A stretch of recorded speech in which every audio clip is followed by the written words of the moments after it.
welcome to Tucker Carlson Tonight. If you had told us just 4 days ago that the Biden administration was funding secret biolabs in Ukraine, of all places, we would not have believed you. Yeah, I don't think we're going to put that on TV. No thanks. Then if you told us that not only did the administration fund these secret biolabs in Ukraine, but that they then failed to secure the deadly contents of those labs before the Russian invasion, an invasion they knew was coming, an invasion they helped encourage, if you had told us that 4 days ago, we'd have dismissed you as a nut. It was just too preposterous. We would not want anything to do with a story like that. There was no way it could be true. It's too far out. In any case, we already knew for a fact that that story was false. How do we know that? Because we read USA Today, America's newspaper. Within hours of the Russian invasion, USA Today published a rebuttal to all those crazies who are yammering on about secret Ukrainian biolabs. Here was the headline. Fact check! False claim of U.S. biolabs in Ukraine tied to Russian disinformation campaign. So if you look carefully at the story, and we did, because we were interested, you notice that this fact check was sourced to Ukrainian government unnamed officials and then Biden State Department officials. So these were not exactly objective sources on this subject, but still, the story seemed definitive. It was totally emphatic. Quote, Russia has teamed up with China to further amplify the false claim of U.S. labs in Ukraine. Okay, USA Today says it's Russian disinformation. Maybe it is. On to the next story.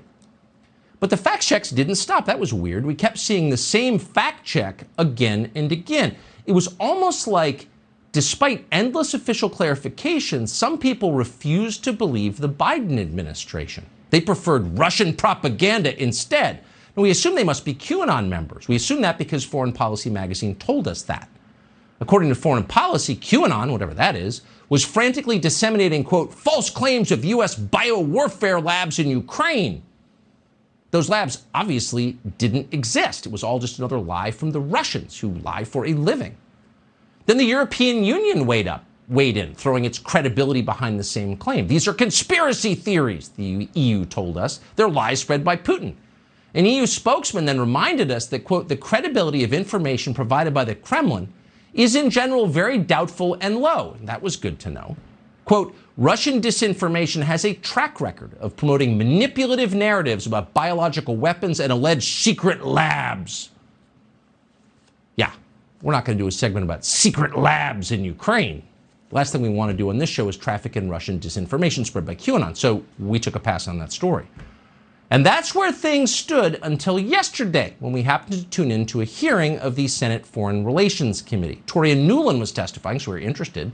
Nuland's one of the people who brought us the Iraq War, never apologized for that, and kept getting promoted, because that's how D.C. works. Toria Nuland is now Joe Biden's Undersecretary of State in charge of Ukraine, and she knows a lot about Ukraine.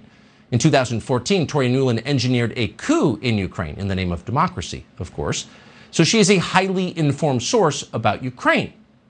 So she was having this colloquy with Senator Marco Rubio of Florida during her testimony. And at one point, Rubio took a tack that we were not expecting at all. He asked Nuland if Ukraine had biological weapons.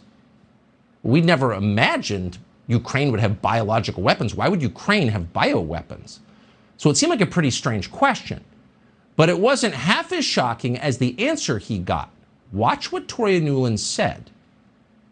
Does Ukraine have chemical or biological weapons?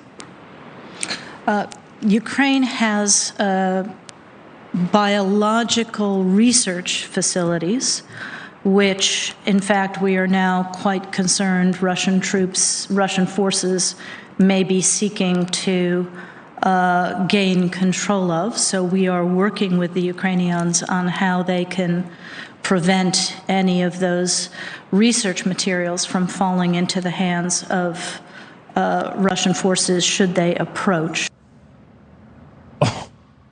Does Ukraine have biological weapons? Ukraine has biological research facilities.